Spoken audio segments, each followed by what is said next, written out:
Mi nombre es Cecilia López. Les doy la más cordial bienvenida a este conversatorio La imagen en la historia. Para esta oportunidad tenemos el honor de que nos acompañe el profesor Pablo Sebastián. A continuación voy a dar una breve biodata de él. El profesor Sebastián es doctor en Historia del Arte por la Universidad de Valencia en España, con la realización del trabajo titulado Relación epistolar entre los pintores Ricardo Flores y Felipe Cosío, dos procesos de extrañamiento en la pintura peruana contemporánea. Asimismo, el doctor Sebastián ha realizado diversas investigaciones que ha logrado publicar a través de capítulos de libros y también de artículos de revistas indexadas. Sin más preámbulos, dejo con ustedes al doctor Pablo Sebastián. Doctor, bienvenido. Un cordial saludo para todos los que nos siguen. El doctor Sebastián nos está acompañando en esta oportunidad desde la ciudad de Piura. Bienvenido, doctor. Muchas gracias, Cecilia. Yo también quisiera darle las gracias a todos los que me estén escuchando. Entiendo que un viernes en la tarde pues siempre pueden surgir planes. En estas circunstancias quizá no planes como para salir de casa, pero bueno, quieras o no, pues también es un momento que acabada la semana pues es complicado quizá, ¿no? Dedicar tiempo quizá a otras, ¿no?, cuestiones académicas. Y bueno, pues esto propiamente no es que sea una clase, pretende ser simplemente una charla en la que, de una manera, si quieren, me van a disculpar, es a lo mejor un poco caótica también, pues les quiero compartir las inquietudes y las reflexiones que durante tiempo estoy teniendo, ¿no?, sobre esta idea, ¿no?, de cómo se ha dado la imagen a lo largo de la historia y qué significa, qué hay de más, ¿no?, en las imágenes. Las imágenes, a través de las imágenes el hombre prefigura la realidad, ¿no?, la configura. Así igual que con la palabra. Vamos a ver que hay una estrecha relación entre imagen, ¿no?, y palabra. Y bueno, estas inquietudes, estos intereses que, insisto, vengo arrastrando desde hace tiempo y que madurando, ¿no?, gracias también a mi labor docente, pues últimamente también se han acentuado por el hecho de compartir estas inquietudes también con colegas míos de la universidad, que, bueno, pues también nos hemos aventurado muy recientemente a meternos en una nueva línea de investigación, que es una investigación que precisamente aborda el tema de la imagen, ¿no? Por lo tanto, como ven, voy a tratar, como les digo, esto es fruto, ¿no?, de estos estados de ánimo, ¿no?, que a uno animan a decir, bueno, pues arriesgarse. ¿Qué es lo que voy a hacer? Me voy a arriesgar.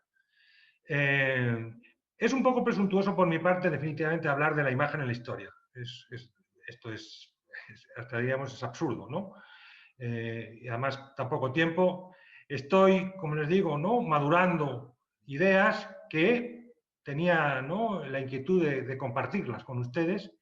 Y, bueno, voy a tratar, en la medida de lo posible, de agotar el tiempo rápidamente para que tengamos también después ocasión de que ustedes también puedan intervenir, hacer preguntas y, si lo ven conveniente, también complementar y completar ideas que hayan salido.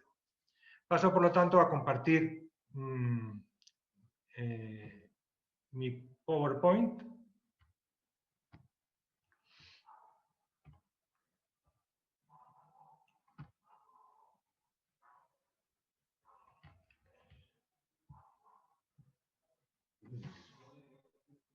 Se ve, ¿verdad? Bien, ahí les pongo... ¿Se ve? Sí, ¿no? Así es, profesor. Sí, Todo perfecto. gracias. Bueno, ahí les pongo el afiche, ¿no?, un poco que presenta. Se dan cuenta que de motivo, de fondo, para esas imágenes he cogido para el afiche, perdón, he cogido estos modelos femeninos, ¿no?, tomados unos de la antigüedad y otros de épocas, ¿no?, algo más recientes, que, como ven, están relacionados. En los dos primeros ejemplos, empezando por la izquierda, estamos hablando de lo que se han denominado Venus. Normalmente el término Venus se suele, ¿no?, designar a lo que sería el prototipo de mujer, ¿no? Vean, les pongo en el extremo la Venus de Willendorf, la Venus paleolítica, donde, bueno, pues se destacan, lógicamente, los atributos sexuales, y que se trata de una figurita relativamente pequeña, poco más de 10 centímetros de altura, y que, bueno, según la mentalidad de aquella época prehistórica, no es que fuera el ideal de belleza, no sé si para aquella época, ¿no?, los hombres tenían ese gusto por la belleza, pero bueno, sí que responde a esa idea que se tenía en torno a la mujer, de que debía de, lógicamente, pues proporcionar, ¿no?, fecundidad y ¿no?, ser el seno de la vida. Y en contraposición le pongo la Venus de Milo, en este caso ya de época helenística, en el que también se propone un modelo de mujer que también hacía incidencia, las Afroditas hacían incidencia también en la cuestión de la fecundidad, pero ya aquí lo que se impone es un ideal de belleza. Por lo tanto, siendo dos imágenes, diríamos, prácticamente idénticas, lógicamente salvando cuestiones de estilo, es decir, se está representando a dos mujeres, ambas simbolizan y son miradas, ¿no?, y son imágenes que transmiten valores, vamos a llamarlo así, distintos y conformes a la época en la que fueron creadas. Más interesante quizá me parecen las otras dos imágenes que quedan ahí, que en este caso claramente distinguen que son dos vírgenes, ¿no? La primera es una virgen, la que queda más en el centro, es una virgen románica, a la que le falta una pieza, el tocado, la corona. Tanto el niño como la virgen tenían una corona, que lógicamente eso con el paso del tiempo desapareció, pero quedó la talla. Y completando y complementando esa imagen, tenemos una imagen también ya del Renacimiento. En este caso es una escultura de Miguel Ángel, la Virgen de Brujas, la Madonna de Brujas, donde si se dan cuenta, el esquema es muy parecido. Una Virgen que tiene en su seno, en su regazo, al niño Jesús, pero son planteamientos radicalmente distintos. Siendo la misma personaje, más allá de cuestiones formales, en el caso de la escultura románica, la imagen responde a una virgen, lo que se llama virgen trono. Virgen que lo que quiere destacar es el carácter majestático de la representación de Cristo. Cristo está sentado en el trono de la Virgen y esta a su vez, lógicamente, está sentado en otro trono. Está además, como ven, en una disposición bendiciendo y con las Sagradas Escrituras en la mano, que es la típica manera que había de representar a Cristo como majestad, ¿no?, como Señor de lo creado. En cambio, por lo tanto, todas las imágenes religiosas en la Edad Media querían destacar ese carácter divino de Cristo, ¿no?, y en general también de la Virgen, ¿no?, de los personajes, ¿no?, ponerles, ¿no?, ese énfasis de destacar. En cambio, cuando llegamos al Renacimiento, se da ese giro, diríamos, antropocéntrico, en el que ya siguen siendo, lógicamente, imágenes religiosas, pero acá, curiosamente, lo que se destaca más que el carácter divino es el carácter humano. Vean que al niño Jesús lo pinta desnudo. En el caso de la escultura románica está totalmente vestido, ¿no? Acá no, desnudo. Está en el regazo de su madre, pero vean que está en una actitud cariñosa. Ambas figuras, en ambos casos, ¿no?, tanto el románico como son figuras serias, no son figuras, diríamos, que muestren ningún tipo de estado de ánimo alterado, esa serenidad se muestra en ambas, pero aquí podríamos decir que lo que se está destacando es la Virgen María como madre, ¿no? Madre de un niño, diríamos, de carne y hueso, donde efectivamente ese aspecto carnal destaca mucho, es decir, Cristo como hombre, no Cristo como Dios. Por lo tanto, es importante entender las imágenes en su contexto. Y ahí es lo que les pongo también. Las imágenes no simplemente se ven, no se imponen simplemente a la vista. Las imágenes se leen, hay que entenderlas dentro de un contexto. Y ese contexto, lógicamente, muchas veces viene especificado por lo que se escribe, ¿no? Te refiere a textos, te refiere también a historia, te refiere a multitud de aspectos, te refiere a religión, te refiere a filosofías, de tal manera que para entender adecuadamente una obra de arte, para entender adecuadamente una imagen, hay que saberla contextualizar. Sin ese contexto se te escapa el sentido de la imagen. En torno al concepto de imagen creo que es importante destacar 3 registros de lo que se entiende como imagen. Imagen hay que entenderla como, primero, como un acto de la mente. Es lo que todos entendemos, esa imagen mental que tenemos de las cosas, a las cuales en cierta forma nos permite atribuir un significado y sin la cual, sin esa imagen en la mente, no podríamos realmente encarar la realidad. En cierta forma, pensamos porque vemos, se podría decir, ¿no? Proviene, como les digo ahí, etimológicamente, de la palabra eidos, del griego, que significa idea y también ídolo. Y que también, rastreando, podemos llegar a la raíz indoeuropea del weit, que significa conocer, ¿no? Por lo tanto, entender la imagen como un producto mental, fruto de un proceso mental. Esto es importante tenerlo claro, porque si a una imagen no se le reconoce con su reflejo en la mente, vamos a llamarlo así, no podemos hablar propiamente de imagen. Por otro lado, y esta imagen como acto de la mente es la que, vamos a decir así, todos tenemos, ¿no? Todos pensamos y por lo tanto a todos se nos imponen las imágenes en la mente. Podemos entender también la imagen como un acto hecho de las manos, es decir, como un proceso material, lo que se hace, ¿no? Aquí podríamos destacar que el protagonista de esta idea de imagen como acto de las manos, como proceso material, es el artista, ¿no? Proviene del griego eikon, donde proviene el término icono. Icono hace referencia exactamente a una imagen material en concreto, ¿no? Si lo pudiéramos, se corresponde bajo el término inglés con el picture. El picture en inglés significa toda imagen que es objeto, ¿no? Puede tratarse de un cuadro, se puede tratar de una fotografía, toda imagen, ¿no?, concretada, materializada, eso es un picture o es un icono. Y también, rastreando, se puede llegar a la raíz indoeuropea del wake, que significa el ser como, ¿de acuerdo?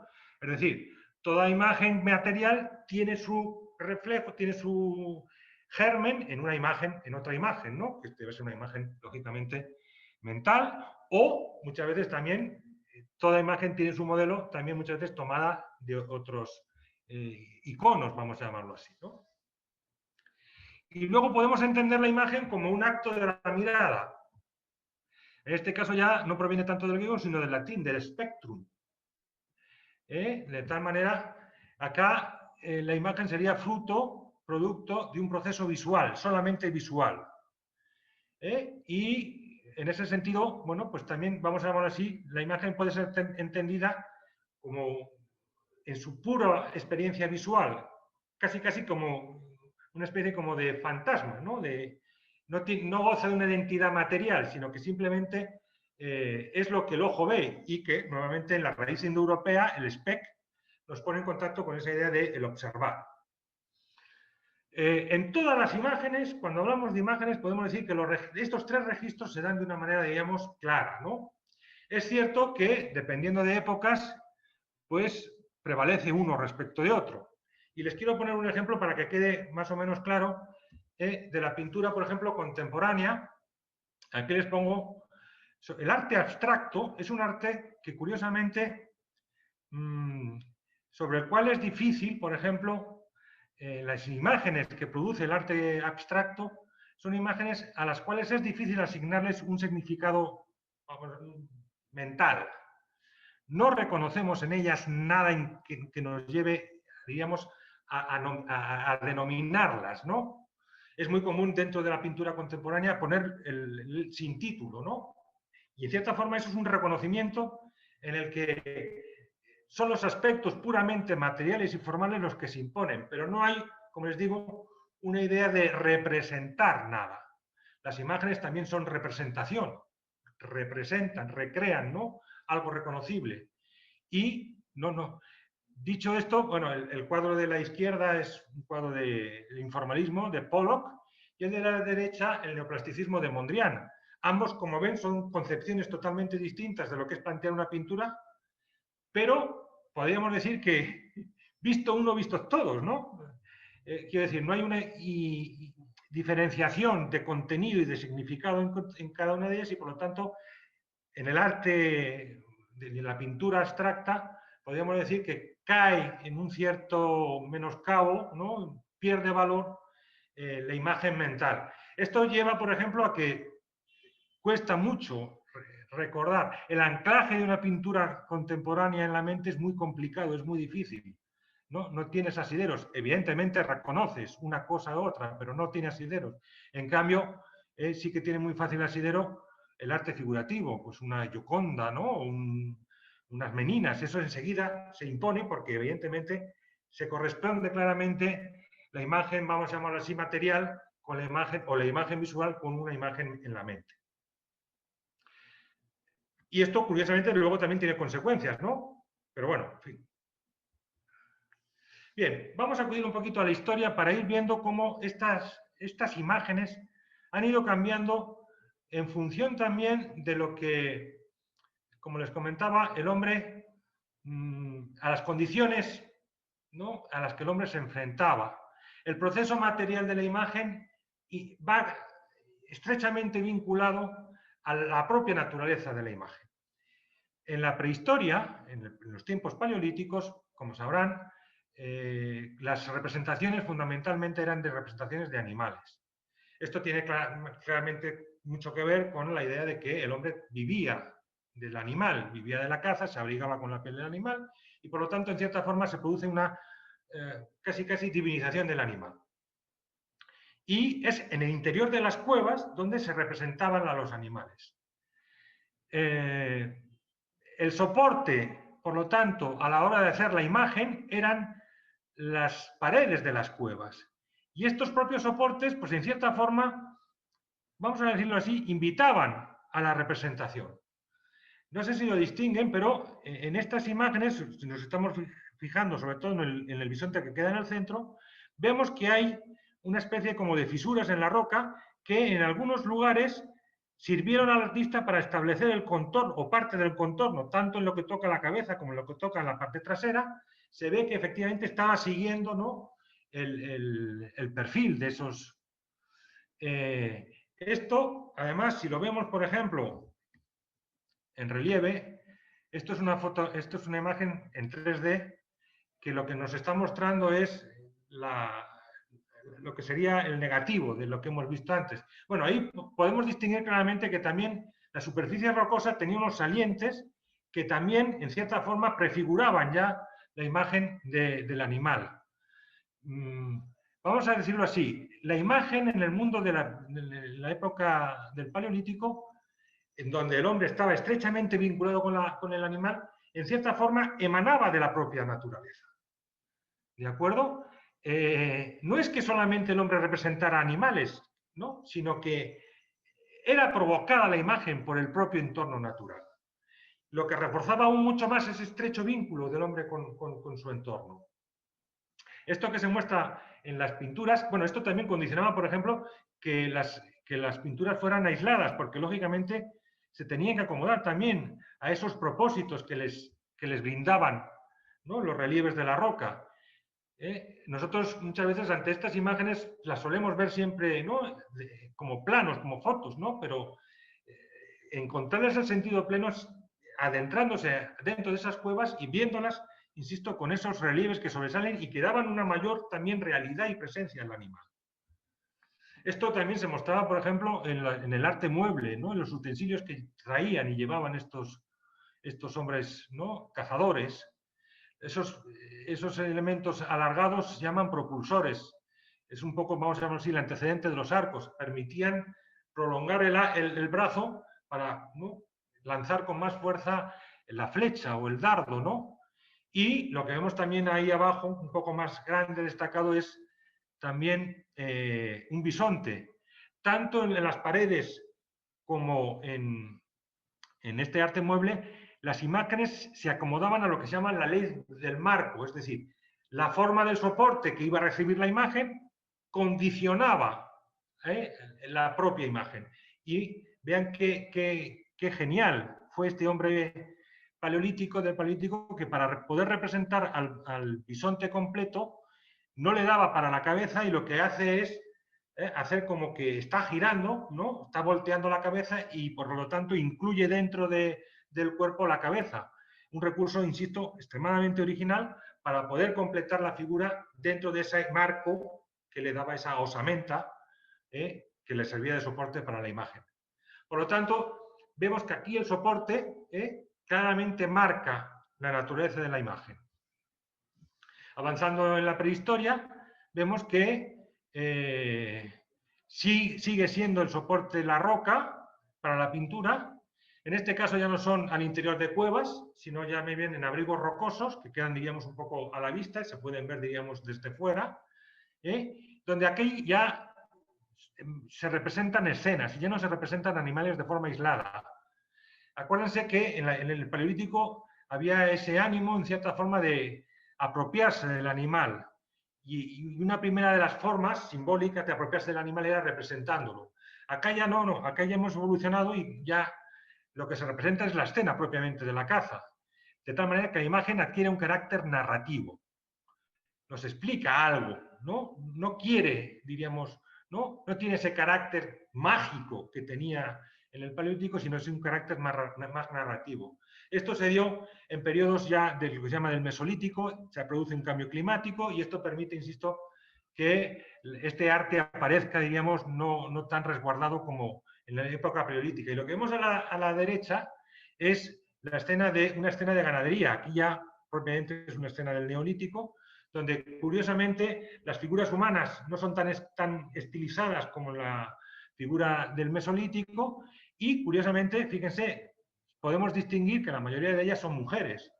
Una escena de ganadería que, bueno, pues todos sabemos que en las culturas primitivas la mujer, precisamente por ese carácter, ¿no?, que antes hemos visto de la Venus de Willendorf, tenía de fecundidad, pues solían muchas veces dedicarse a las labores de agricultura y de ganadería para, en cierta forma, propiciar esa buena, diríamos, producción, ¿no? Que se mantuviera, diríamos, la alimentación gracias a esa mano especial que tiene la mujer para reproducir, diríamos, ¿no? Por lo tanto, a partir después del Paleolítico, la imagen pierde el carácter mágico y cobra un carácter más narrativo, que explica cosas. Y ya, también ya fuimos ya a finales del Neolítico, nuevamente también en la roca, cómo empiezan a aparecer imágenes que, bueno, son bastante más esquemáticas, ¿no?, de lo que es las imágenes que hemos visto hasta ahora. Y entramos ya a entender la imagen como signo. Lo que se quiere hacer con estas imágenes es ya transmitir un concepto. Estamos en lo que serían los orígenes de la escritura. Aquí les pongo, como ven, una serie de, bueno, aparecen aquí en las rocas una serie de imágenes en las que no hay que ser muy avisado para darse cuenta de que se está destacando, diríamos, lo que sería la distinción sexual entre el hombre y la mujer. Hay dos figuras en las que vemos claramente, hay una en la que se ve, que destaca, perdón, destaca pues esa persona que parece que tenga tres piernas, pero no son tres piernas, claramente está haciendo alusión al miembro masculino, y al lado hay una persona que efectivamente aparece sin brazos, pero claramente es una figura humana, tiene cabeza, las piernas, está como sentada y como abierta de piernas para demostrar que efectivamente entre las piernas no tiene nada. Esa representación de la mujer femenina, como destacando, no diríamos, el sexo femenino, luego lo va recreando en variaciones, ¿no?, a lo largo de esa roca, algunas con mayor acierto, otras con menos, y finalmente llega a una que queda en el extremo superior derecho, donde simplemente aparece como, vamos a decir, una M. Con esto no quiero decir, cuidado, que aquí estemos en el origen de la palabra mamá o de la palabra mujer, no surge la M acá, no. Pero ya podemos decir que la intención que tenía este artista a la hora de hacer estos dibujos era asociar el concepto a una imagen y, por lo tanto, a escribir ya la idea del signo. Ya en las culturas antiguas, la imagen vuelvo a la idea, la imagen estaba estrechamente vinculada a la escritura. Tenía que estar totalmente especificada qué es lo que tenía que estar, qué es lo que se estaba representando.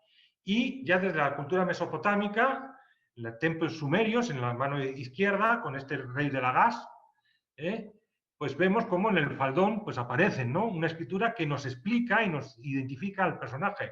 Y luego en la parte derecha vemos lógicamente la famosa estela de Hammurabi, donde también en la escena superior aparece, ¿no?, ese dios que le entrega la vara de medir a Hammurabi, como legitimando su poder y mostrando abajo ya en concreto cuáles eran esas leyes que tenía que hacer cumplir el rey Hammurabi. Por lo tanto, la imagen acá, en el mundo antiguo, necesitaba de la escritura para ser comprendida, para ser especificada. Las imágenes no se ven, las imágenes se leen. Esto mismo también pasaba en Egipto. También todas las imágenes, como podemos ver en la derecha, estaban acompañadas de escritura. Y luego también una cosa importante, por su buen estado en que se conserva el templo de Abu Simbel, podemos ver que los ambientes de este templo, todas las paredes estaban llenas de imágenes. La pintura, en cierta forma, explicaba y daba sentido al espacio, y a la inversa también. El espacio cobraba sentido en la medida que estaba representándose cosas ahí, ¿no?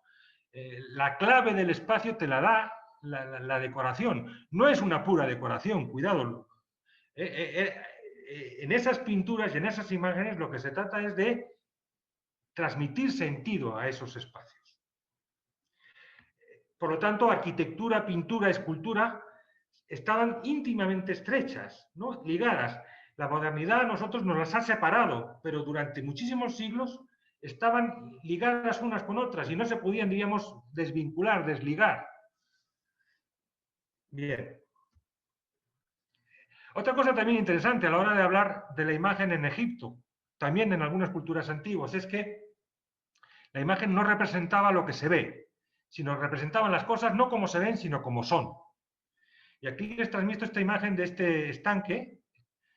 Es un fresco, es parte de un fresco, donde, bueno, pueden ver cómo, también bajo la idea de transmitir todo con mucha claridad, el estanque se representa de un punto de vista desde arriba, para ver las dimensiones de ese estanque, de esa pequeña piscinita, pero luego ya lo que contiene ese estanque, los patos, los peces, se ven desde el punto de vista, diríamos, no desde arriba, sino desde el punto de vista más favorecedor, de perfil, vamos a llamarlo, ¿no?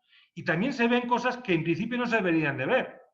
Si se dan cuenta, los propios peces, si están bajo el agua, o el agua está muy clara, o si no, no se ven. Pero, por ejemplo, los patos, sus patas, las patas de los patos, se ven. Y eso no tiene sentido. Si están en el estanque, en un estanque, un pato no se verían las patas. Aquí las muestran porque, evidentemente, tienen que mostrar las patas, ¿no? Porque si tiene patas hay que pintarlas, ¿no? Lo mismo podría ser con los nenúfares que ven ahí, que también se ven con un tallo que hunde raíces. Y lo mismo podríamos decir de los árboles que lo rodean, ¿no? Todo se coge desde el punto de vista más clarificador, pero se pinta todo como es, no como se ve. La imagen, en ese sentido, quiere transmitir, vamos a llamarlo así, la totalidad del ser, y no solamente el aspecto que se ve. En este caso, podríamos decir que la pintura egipcia considera la imagen en un sentido, diríamos, más mental que un sentido propiamente visual, ¿no? Bien, en el mundo clásico, la imagen también se corresponde bajo modelos, vamos a llamarlos ideales, ¿no? Se impone, diríamos, una idea sobre la materia, vamos a llamarlo así. Y esto se nota claramente en la estatuaria clásica a la hora de buscarle una proporción al cuerpo humano. Y se practica lo que se llama la sección áurea. Aquí esas medidas que ven, que se destacan por las letras mayúsculas y minúsculas, lo que nos están indicando, insisto, es que se tiene que dar una proporción perfecta, idónea, entre la parte mayor y la parte menor, que, como ven, tocará dependiendo de qué puntos de referencia se toquen, ¿no? Se conforma todo, como les digo, bajo un modelo ideal, ¿de acuerdo? Lógicamente se sigue la naturaleza, se sigue la realidad, pero se le perfecciona, ¿no? Bajo el ideal platónico de que el mundo de las ideas es, diríamos, el mundo más cumplido que el mundo puramente sensitivo, ¿no? Lo que conocemos a través de la razón cumple de una manera mucho más clara, mucho más perfecta que lo que conocemos a través de los sentidos. Esto, lógicamente, también pasará al mundo romano. Roma fue una cultura helenística que procede también. Y vemos acá cómo el doríforo tiene su reclamo casi perfecto, casi clavado al Augusto de Prima Porta, ¿no? Representación, ¿no?, del emperador romano. El carácter que tenía en Roma la imagen era un carácter más propagandístico. La idea era exaltar la majestuosidad y la imponencia de Roma a través de sus emperadores. Aquí les pongo la figura completa, ¿no?, de Augusto, del emperador, para que vean, hay cambios, lógicamente, y en este caso está vestido, ¿no? Pero también está idealizado, está divinizado. Cuando ya surge el cristianismo, vamos a decirlo así, no es que surja un nuevo arte. Con el cristianismo no surge un nuevo arte. El cristianismo se dio en el entorno helenístico y, por lo tanto, desde un punto de vista formal, la pintura del arte paleocristiano sigue a la pintura romana, quizá de un punto de vista estético, pues quizá no con lógicamente, con digamos, la perfección, ¿no?, y la majestuosidad que se daba en tiempos imperiales, ¿no?, pero es pintura romana. Pero lo que cambia es el mensaje de ese. Y más que volcarse a la representación de modelos naturales, idealizados pero naturales, lo que pretende el arte paleocristiano es transmitir lo que serían la esencia de las verdades sobrenaturales.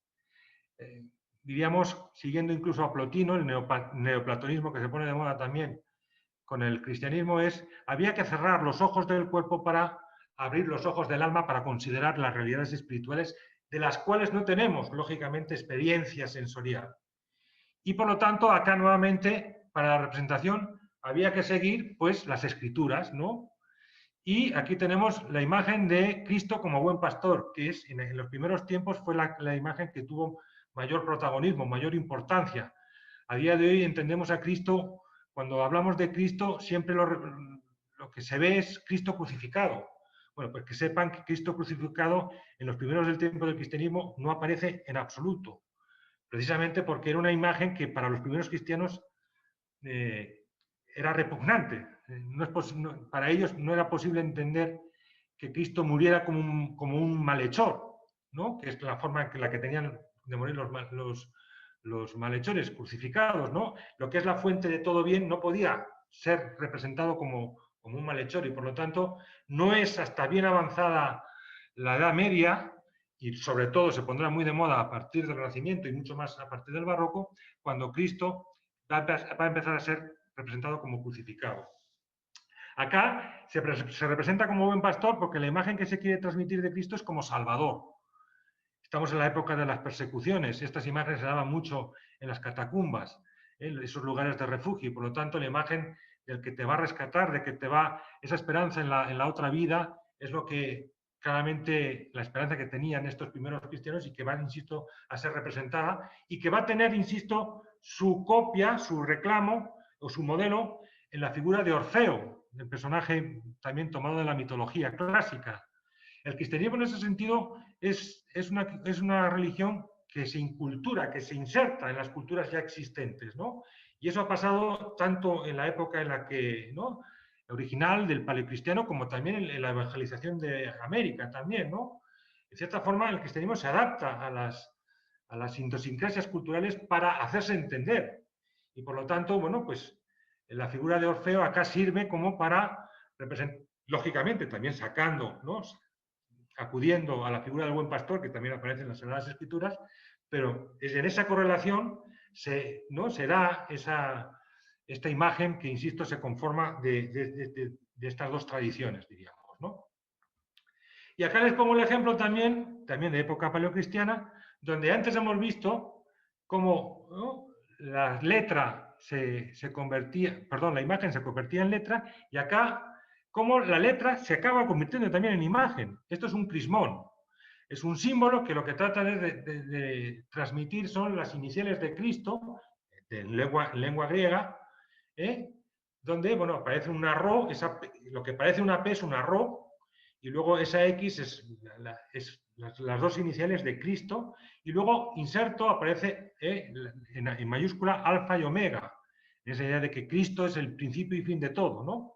Bien, por lo tanto, acá vean que muchas veces las imágenes no tienen por qué referir simplemente a una cosa reconocible, a una figura, sino que también las propias letras también acaban, los propios textos acá pueden llegar a configurar también imágenes. Esta tradición se recogerá claramente en el mundo bizantino, que empezará ya esto sí a representar a Cristo pues como, ¿no?, como una persona con barba, en fin, como más o menos lo conocemos hoy, con su limbo, donde, bueno, también siempre va, típico de la iconografía bizantina, siempre va acompañado de escritos, ¿no? Ahí lo que vemos ahí son dos letras griegas arriba que indican el que soy, el que es, ¿no? Es decir, lo que están mostrando aquí en griego esto es un mosaico que está en la Basílica de Santa Sofía, en la actual Estambul, en la que fue Constantinopla, y es un mosaico, fíjense el mosaico. Nuevamente volvemos al tema del soporte. ¿Por qué la predilección del mosaico? Porque a la hora de representar figuras sagradas que quieren tener una permanencia, pues lógicamente hay que hacerlas en un soporte que dure en el tiempo, que sea, y además muchas de estas, como también se puede comprobar, tenían dorados, que son símbolos también de lo celestial, y que era, por lo tanto, también le daba un especial valor, un especial...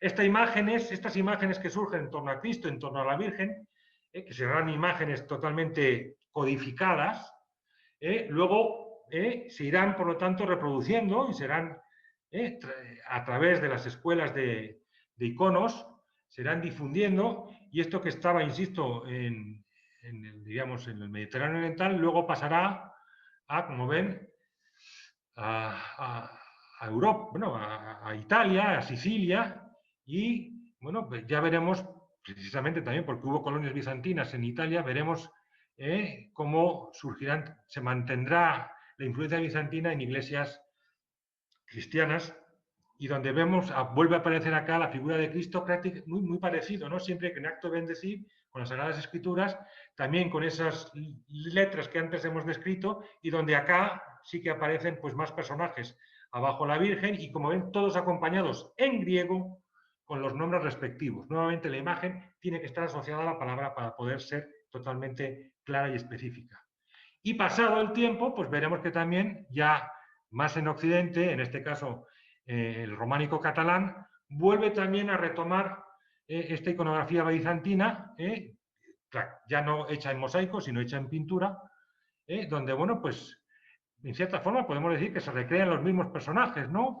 Incluso se mantienen, fíjense, esas alfa y omega, ¿no? Esa idea, esas dos letras griegas donde se muestra ese principio y fin que es Cristo, y donde acá, en la mano, que aparece el libro abierto, ahora ya en latín, pone el texto Ego sum lux mundi, yo soy la luz del mundo, ¿no? Nuevamente, otro texto que refuerza la majestad de Cristo. Acá Cristo Pantocrato. Todo lo que hemos visto hasta ahora, todas estas imágenes que les he mostrado de Cristo, es Cristo Pantocrato. Cristo creador, Cristo el que da el ser y por lo tanto el que es. Bien, cuando ya llegamos al Renacimiento, se va a producir, ¿no?, un cambio muy fuerte. Antes hablábamos del giro antropocéntrico. Desde un punto de vista técnico surgen unas nuevas técnicas y nuevos, por ejemplo, una cosa lo novedoso a partir del Renacimiento es que surge la técnica al óleo. La técnica al óleo va a hacer que el soporte de la imagen, que durante muchísimos siglos había sido el muro y por lo tanto estaba claramente vinculado al espacio, ¿no?, donde estaba lógicamente esa pintura o ese mosaico, ahora se pinta, los primeros óleos se hicieron sobre tabla, después pasaron al lienzo, por lo tanto, la imagen es portátil, la imagen se puede llevar. Evidentemente ha habido más ejemplos, lógicamente, de imágenes en el pasado más portátiles, pero podemos decir que a partir del óleo el muro se empieza a desestimar como soporte para la imagen y pasa a ser la tabla y sobre todo el lienzo. Y esto hace que la imagen ya no esté vinculada a un lugar y por lo tanto se pueda trasladar, se convierta en mercancía. Y por lo tanto, la imagen puede ser leída desde muchísimos, diríamos, entornos, ¿no? En cierta forma, podemos decir que se le invita a ser descontextualizada. Profe, me pueden decir, pero se pudo hacer, lógicamente, pinturas y óleos pensados para determinados lugares, evidentemente. Y lo lógico es que estuvieran en algunos lugares, ¿no? Pero ya, insisto, se puede trasladar, se puede comerciar. Surgen a partir de ahora los grandes coleccionistas, las grandes colecciones de arte que con el paso del tiempo se convertirán en el germen de los museos que hoy conocemos, de los museos nacionales. Las colecciones reales serán el germen de los museos nacionales. Y la técnica del óleo también permite que la imagen sea extremadamente realista. Y esto va a invitar también a que, precisamente gracias a ese giro antropocéntrico en el que el hombre empieza a ocupar el centro, empiece ya a desestimarse la representación de personajes vinculados a la religión y ya se centre, de una manera, si quieren, mucho más a retratar a personas, ¿no? Aquí les pongo, por ejemplo, a mano izquierda les represento el autorretrato que se hizo Jan van Eyck, el autorretrato de Jan van Eyck. En el marco pone, en la parte de abajo, pone su nombre y pone el año en el que fue hecho, y arriba pone una frase que yo creo que es muy significativa y que plasma muy bien la nueva idea que hay en torno a la imagen, y es, pone, como yo puedo. Es decir, aquí el artista lo que nos trata de mostrar es que esa conciencia de individualidad que tiene y ese carácter especial y ese poder, vamos a llamarlo así, esa habilidad que tiene para poder pintar, ¿no? A través de la pintura se destaca el artista como genio creador, pero también destaca a la persona retratada.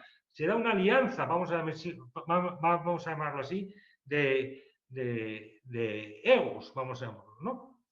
Junto con esta técnica al óleo, que insisto, va a cubrir, va a llenar Europa de pinturas, y va a crear esa afición a la colección, veremos que también va a haber otros avances desde un punto de vista técnico, y es, por ejemplo, la aparición de la perspectiva, que va a hacer que la imagen, a través de la imagen, podamos encontrar razón matemática a la representación de lo que el ojo cómo ve.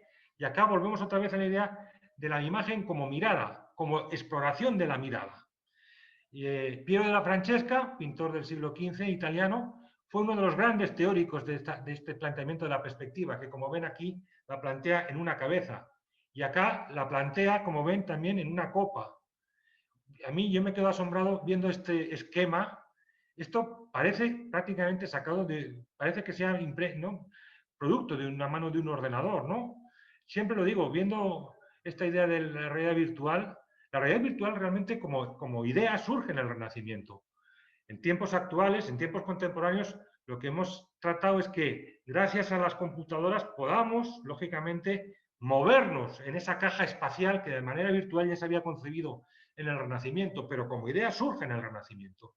Y como ven acá les muestro esta perfección del diseño, ¿no? Y de la razón matemática de la imagen, veremos que vendrá ya en el siglo XVI, vendrá a inicios del siglo XVI, finales del siglo XV y principios del siglo XVI, vendrá Leonardo y la perfeccionará a extremos que para aquella época se consideran increíbles, ¿no? Donde realmente las pinturas de Leonardo da Vinci parecían que fueran reales, ¿no? La gente estaba asombrada porque era tal el realismo, gracias a la técnica al óleo y gracias también a un profundo conocimiento de la perspectiva y de los recursos que él empleaba, el esfumato, para recrear de una manera extraordinariamente fiel a los modelos, ¿no? La imagen, en cierta forma, o la pintura era el campo de exploración para todas las propuestas que desde el punto de vista científico se hacían, ¿no?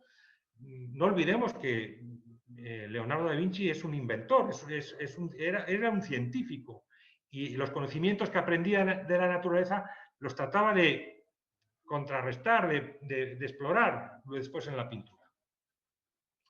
Bien, junto con la técnica del óleo y con la perspectiva, que es ciencia, también otra cosa muy importante a partir del Renacimiento es la aparición del grabado, que va a suponer que la imagen tenga una gran difusión. El grabado va a hacer que casi podríamos llevarlo ahora a la actualidad, es la imagen del consumo individual, ¿no? Hoy todos tenemos nuestro celular en la mano que nos permite, bueno, pues en aquel entonces era el libro de grabados que hacía que los artistas recurrieran a ellos para hacer sus imágenes. Aquí les pongo este grabado de Escuela Flamenca, donde aparece esta huida a Egipto de San José, la Virgen y el Niño, acompañada con el burro, y a mano derecha les pongo un cuadro cuzqueño de Diego Quispetito, donde si se dan cuenta, lógicamente el cuadro es mucho más grande, pero en lo que toca al motivo principal claramente está sacado del grabado. Por lo tanto, Quispetito, que nunca estuvo en Europa, por lo tanto no pudo conocer las pinturas que hubo, gracias a los grabados que llegaron a América, recreaban las escenas que se les proponía para, lógicamente, evangelizar y para mostrar y para hacer cuadros religiosos. No podían más que seguir modelos que venían gracias al grabado. El grabado es el medio en el que la imagen se difundió y consumió. Ya, importante también, ya surge también, se conocía de tiempo, pero ya como recurso para la pintura y como tema también para la, diríamos, la reflexión, es a partir del barroco cuando el espejo se convierte también, vamos a llamarlo así, en la protopantalla. La pantalla en la cual, ¿no?, la imagen se puede reflejar, se puede recrear. Quizá el cuadro paradigmático para reflexionar esta idea sea Las Meninas, lo que ven a la izquierda. Al fondo vemos el espejo donde están representados los reyes, que quedarían por lo tanto fuera del cuadro. En cambio, Velázquez está pintando, está incluido dentro de la escena, lo cual nos está indicando que tuvo que tener un espejo para poder mirarse, por lo menos él, no sé si las infantas, y poder plantear la pintura. Hay un juego de espejos acá. La imagen se compone gracias al espejo. Y esto va a traer como consecuencia, también en el barroco, en que algunos pintores como Vermeer, ejemplo de la derecha, se sabe que utilizaba lo que se llama la cámara oscura. A través, curiosamente, de un juego de espejos, podía apoyarse en esta cámara para representar de una manera extraordinariamente fiel lo que el ojo veía. La imagen es un reclamo exacto de... la imagen pintada es un reclamo exacto de lo que el ojo ve, pero gracias, insisto, al espejo. Espejo que, como sabrán también, será el componente necesario después para la cámara fotográfica. La cámara fotográfica no es más que una evolución de la cámara oscura. La impresión, en su momento, solamente la podía hacer el pintor. Después ya se hizo de manera mecánica o fotomecánica. Que es aquí, como ya les muestro, la primera fotografía de Niepce, donde ya en 1827 pues, plantea esta visión, muy, como ven, muy pobre, muy deteriorada, lógicamente, porque era muy rudimentario, pero bueno. Y esto, lógicamente, también tuvo la aparición de la fotografía, cambió la aparición de este nuevo método para representar la realidad, gracias insisto, a métodos fotomecánicos, condicionó también y cambió la manera de ver la pintura. Surge el impresionismo, que como bien indica su nombre, es la impresión, ¿no?, que deja la luz y que trata de captar el pintor. Vean, esta idea de luz, captar la luz, me viene muy bien este cuadro, que es precisamente el que dio nombre al impresionismo, de Monet, porque si, fíjense, distinguimos aquí claramente que es un atardecer con el sol puesto. Pero si esto lo llevamos a una escala de grises, fíjense lo que pasa. Parece que como que el sol desaparece, ¿no? Esto muestra esta idea clara de que, ¿no?, aunque la luminosidad del azul del cielo y del rojizo del sol es idéntica. Son colores complementarios. En el caso, en el caso de color destaca claramente, pero cuando ya pierde esa distinción de tonalidad, prácticamente se funde, desaparece, ¿no? fundamentos tomados de la fotografía. Y esto, llevado a su extremo, fueron los puntillistas los que acabaron también entendiendo el color como fusión de puntos de colores puros, ¿no? Y donde, bueno, pues también de una manera también artesanal, pero se vuelve a buscar la aplicación en la pintura de los presupuestos fotográficos. La fotografía también sirvió de base para lo que sería la evolución del cine. Aquí tenemos estas escenas, ¿no? Que en el campo del arte trajo como consecuencia ya en el siglo XX la aparición de las vanguardias que, como ven, ya sienten en cierta forma ese despego, ya no son el único medio para representar la realidad, para eso ya están las cámaras y por tanto fuerzan las imágenes, distorsionan las imágenes. El arte se convierte en una manera, por así decirlo, de, como diría Joan Fontcuberta, un fotógrafo español, torturar las imágenes, descomponerlas, ¿no? Bueno, dos muestras de Giacomo Balla de lo que es el futurismo, tanto en pintura como en escultura. Esto luego también traerá como el cubismo también va a descomponer las formas, ya no como por fruto del movimiento, sino fruto de las distintas visiones, ¿no?, simultáneas, desde distintas perspectivas. Quiere romper con la idea de perspectiva. El cubismo, en cierta forma, rompería con la idea de la imagen como mirada, ¿no? Ya no. Y a mano derecha tenemos el baño de Juan Gris, donde, si se separa un poquito, distingue claramente que ha descompuesto cada uno de los elementos que componen este baño en dos visiones, una visión, diríamos, frontal y una visión desde arriba, ¿no? Y cada uno de los objetos, insisto, los reparte, los comparte para darnos estas dos visiones, ¿no? Diríamos, este cubismo tan ordenado se llama el cubismo sintético, ¿no? Porque buscaba, insisto, dar, en cambio, como una visión más clara, ¿no? En cambio, Picasso era más desordenado. Pero otra idea también interesante del cubismo es que incorpora también el objeto a la imagen y podemos ver ahí esos recortes de periódico o recortes de frutas en ese afán también de incorporar el objeto a la imagen. Que la imagen, en cierta forma, se apropie del objeto. Bien. Pasamos ya al tema del cine. Con esto ya estoy por acabar. Les pongo dos ejemplos, ¿no? De ambas películas, vamos a ver así, destacadas, ¿no? Por los avances que se hicieron en ellas. En tiempos modernos, de Chaplin, no es la primera película, ¿no?, de cine sonoro, pero ya se incluyen elementos sonoros en esta película, por lo tanto es una avanzada. Y la de Avatar, de James Cameron, si no recuerdo, del 2009, donde, bueno, ya es la primera película en 3D, ¿no?, que experimenta esa idea del 3D. Nuevamente, una imagen que se completa, ¿no?, con destacar sobre todo de la aparición ya tanto del cine como después la televisión y ahora también los celulares, que con ella se va a dar un cambio también extraordinario. El soporte que hasta ahora había estado vinculado, ¿no?, a cosas materiales sólidas, ¿no?, y que en cierta forma la imagen era un objeto, el soporte a partir de la aparición del cine se va a dar en la pantalla. Va a ser, por lo tanto, una cosa proyectada y, por lo tanto, va a ser una cosa fluida. No tiene una entidad física. Y esto yo creo que ha condicionado también extraordinariamente mucho el pensamiento actual. Siguiendo un poquito la estela de Zygmunt Bauman, sociólogo, que habla de la modernidad líquida, en la que explica que las instituciones y las estructuras sociales que, ¿no?, han estado como muy fijas y muy claras, ¿no?, durante mucho tiempo, en la sociedad contemporánea, un poco que se han diluido.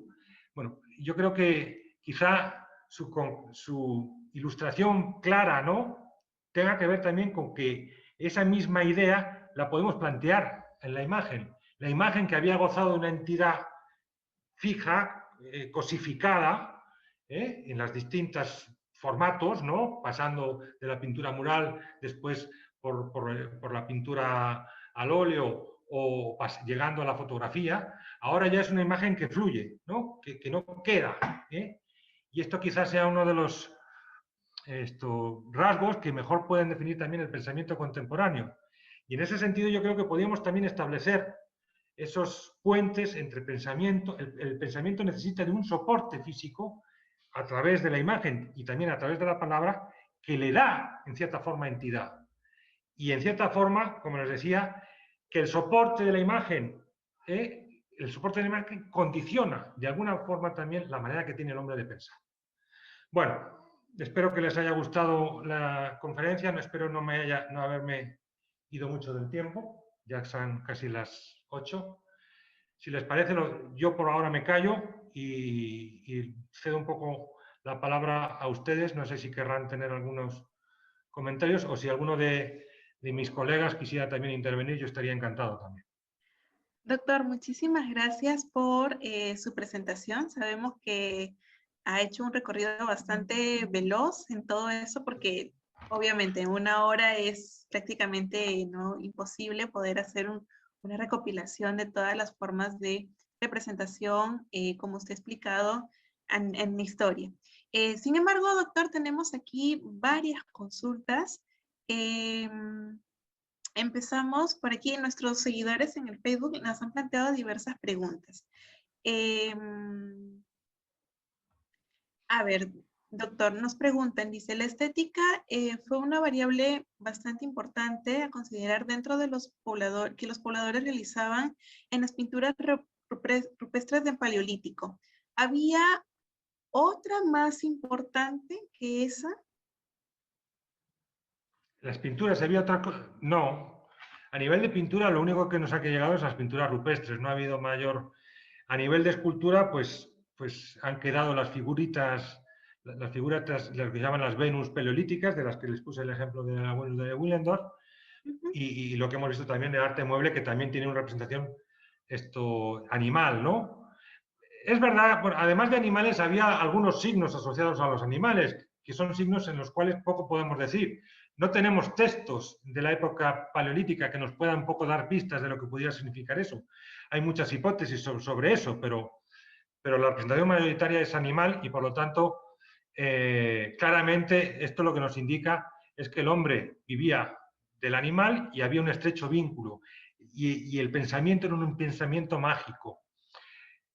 Yo quiero entender que así como la representación era fundamentalmente de animal, los primeros signos que debió de pronunciar el hombre también debieron de estar estrechamente ligados al animal, ¿no? Y muchas veces imitando al animal.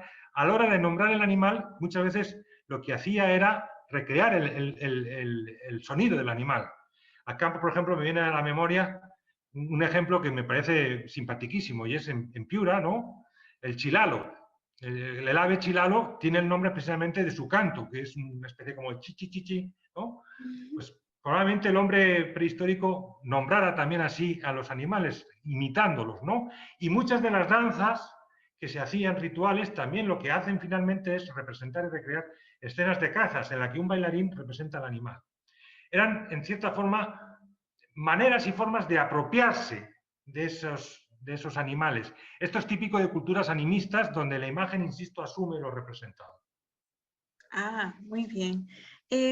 Otra pregunta también tenemos aquí, doctor. Usted ha mencionado que antes de que existiera la escritura, los mensajes se transmitían mediante pinturas y dibujos.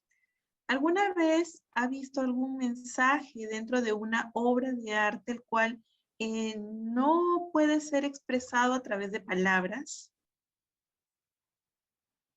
Bueno. Un mensaje no puede ser representado a través de palabras. Vamos a ver, hay bastantes pinturas, incluso contemporáneas, donde el texto es una parte fundamental, una parte completa, ¿no? Es necesaria, ¿no? Normalmente los cuadros no tienen, si se les pone título, normalmente eso suele quedar siempre en el revés de la pintura, ¿no? La mayor parte de los artistas suelen, ¿no? Pero no. Fuera insisto, ejemplos que tampoco son tantos, textos más expresos no hay en las en las imágenes, en los cuadros. Discúlpame, creo que Enrique quería intervenir. Sí. Si no te importa, le damos la palabra. Adelante, Enrique. Claro, no se preocupe. Sí, buenas, muchas gracias por acordarse de mí. Bueno, muchas felicidades, Pablo. Ha sido un recorrido fascinante por el arte, por la historia del arte. Me ha gustado todo, pero especialmente la parte de la pintura rupestre, que a veces queda un poco más... Yo cuando pienso en el arte antiguo ya se me van los ojos a Grecia, ¿no? Y a Roma, y entonces a veces no se olvida un poco, ¿no? Y también la parte egipcia, ¿no? Que eso que decías de la relación entre pintura y arquitectura, que se ha perdido, ¿no? Muchas veces luego, ¿no? Mi pregunta iba por el tema del arte contemporáneo. Yo a veces cuando entro en museos de arte contemporáneo siento perplejidad cuando no a veces simplemente fastidio, ¿no? Y a veces los evito y seguramente es un prejuicio mío. ¿Cómo valorar el arte contemporáneo? Porque Ortega se hablaba de la deshumanización del arte, ¿no? El arte deshumanizado, y a veces me da la impresión cuando veo obras de arte contemporáneo que casi es más importante la explicación del texto que no el cuadro en sí. O sea, el cuadro puede ser un punto en un fondo blanco, oye, pero la explicación, hoy parece Derrida o parece Tomás de Aquino, no sé qué parece, pero es un filósofo impresionante, ¿no? Entonces, da la impresión de que es un arte más filosófico que no material o disfrutable, que no placentero, ¿no? Si definimos la belleza como aquello que atrae, que da placer visual, pues desde luego placer visual muchas veces está... Bueno, me callo ya, ¿no? Pero arrojado unas preguntas a ver qué te parece. No, estoy totalmente de acuerdo con lo que dices. Y discúlpame, me gustaría conectarlo con lo que en su momento también te oí a ti, ¿no? Cuando, ¿no? Estos días pasados, ¿no? También tuviste una charla con los profesores. Definitivamente, el arte contemporáneo lo que se impone es el discurso.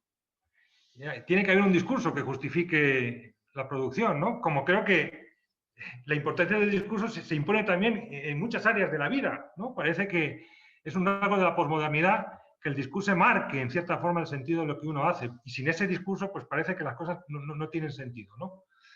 Sí, es verdad, el componente teórico del arte contemporáneo es extraordinario. Hay que darle tiempo. Yo creo que esto también al final, como todo en la vida, va cayendo por su propio peso, ¿no? Y creo que efectivamente, yo participo un poco también de tu asombro, ¿no? Cuando voy a determinados, ¿no?, museos o veo determinadas manifestaciones. Sabrás que ahora Marina Ibrahimovic le han dado el premio Princesa de Asturias a esta artista performance, que para muchos es una payasa, ¿no? Bueno, pues evidentemente volvemos otra vez al tema. Hace falta que la teoría justifique a la obra, ¿no? Y la obra no se justifica por sí misma. Parece que es necesario, ¿no?, condimentarla con el discurso. Sí, te doy absolutamente la razón que es complicado, que es un tema en el que, bueno, pues también como todo en la vida, hay que ser entendido. Y muchas veces la especialización del saber, como de las actividades, ha hecho que al final esas actividades también se vayan distanciando cada vez más del sentir común, ¿no? Y esto pasa con el arte, pero creo que pasa como cualquier otra actividad. Nos hemos ido especializando cada vez más en aspectos de la realidad que o los entendidos de esos aspectos no dominamos y nos entendemos, y los que estamos fuera pues nos perdemos, ¿no? Sí, y pero en participo sentido, de tu inquietud, ¿eh?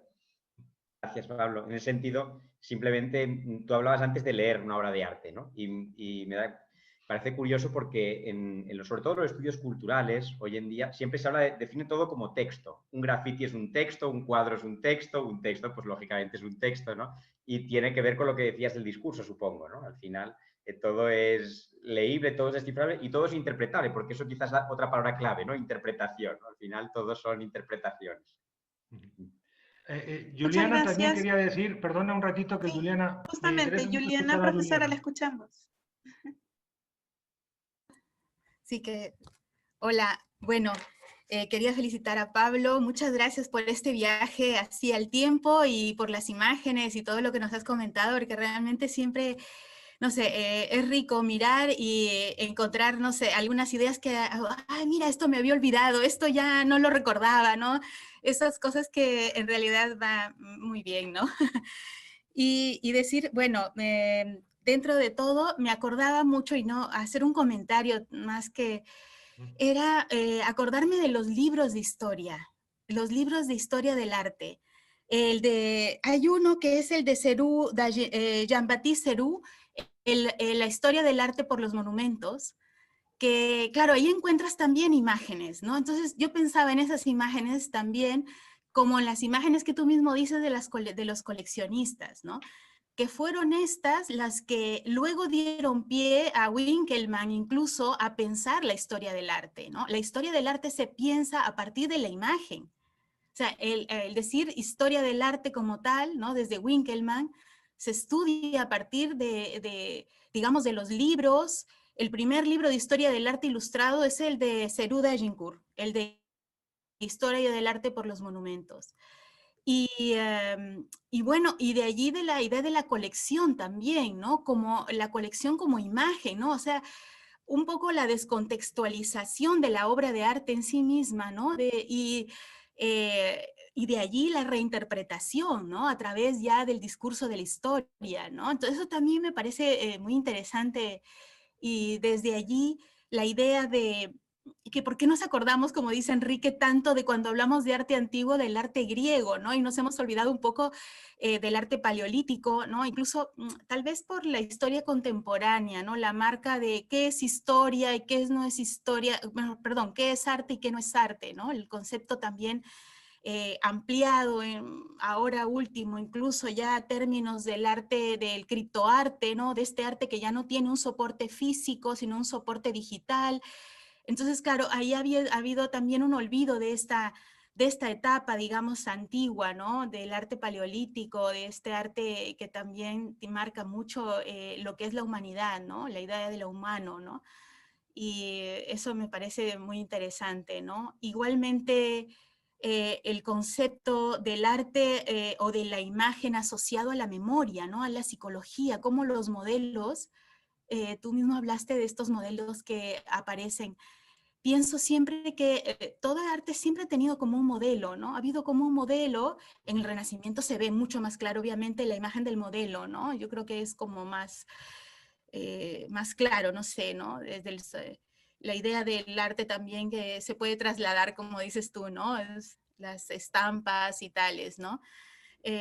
Bueno, pues eso quería también, ¿no? Hacer un poco, hacer un Gracias, comentario Juliana. también y Gracias por tus agradecerte aportes. por este viaje, como digo, gracias. Gracias a ti por tu aporte. Cecilia, dime. Sí, profesor, si nos da tiempo para una pregunta Una más. pregunta más, ya. Muy bien. Queríamos consultarle, profesor. A ver, tenemos aquí, son varias. Acá está. Con el avance de las tecnologías que participan en la elaboración de imágenes, ¿el dibujo digital puede ser considerado como arte? Y también nos preguntan aquí ¿cuál ve usted o cuál cree que es la perspectiva que puede tomar el arte hacia un futuro? Sí, Ahí sí, son vamos dos a ver. preguntas que van muy relacionadas, Sí, pero son sí. distintas una de otra. Tendemos a asociar el término arte a lo que se llama las bellas artes, ¿no? Y a las que tradicionalmente pues, serían la escultura, la pintura y la arquitectura, pero efectivamente en la actualidad, y no hace ¿no? Ya ha habido, lógicamente, nuevos soportes para la imagen y, por lo tanto, nuevas actividades asociadas al hecho artístico. Evidentemente, la realidad virtual y todo lo que sale producto de la computadora también es arte. Por supuesto que sí. No es un arte quizá que esté guiado por la mano, no sea un arte ni que tampoco es objetivable, no acaba creando ningún tipo de objeto, queda simplemente, ¿no? En la pantalla o queda digamos ¿cómo se llama? Algoritmos, ¿no? Matemáticos finalmente, pero sí que también, lógicamente, eso es arte. El arte, de una manera amplia, es todo lo que el hombre hace. Y por lo tanto, sí, todo lo que ha venido con las nuevas tecnologías es arte. Desde luego que sí. No hay que. Quizá no es el arte, no es un arte comparable a las artes tradicionales, pero sí que también es arte. Por supuesto que sí. ¿Y cuál es el futuro que usted le un poco avisora respecto de las expresiones del arte? Bueno, eso es, yo creo que las artes tradicionales van a seguir existiendo, ¿no? Quizá no sean un reflejo exacto y pleno de lo que es la sociedad en la que se dan, pero evidentemente va a haber existiendo gente que pinte y que haga escultura, eso yo creo que eso no va a desaparecer, ¿no? Pero el arte en un sentido amplio irá lógicamente cambiando dependiendo de las posibilidades que le dé la tecnología. El arte también está asociado a la capacidad técnica del hombre y la tecnología, el salto, la revolución tecnológica ha dado, ¿no? Ha supuesto una gran revolución, ¿no? En esta manera de concebir nuevas imágenes y por lo tanto, ¿qué es lo que se viene para adelante? Pues no sabía decirle.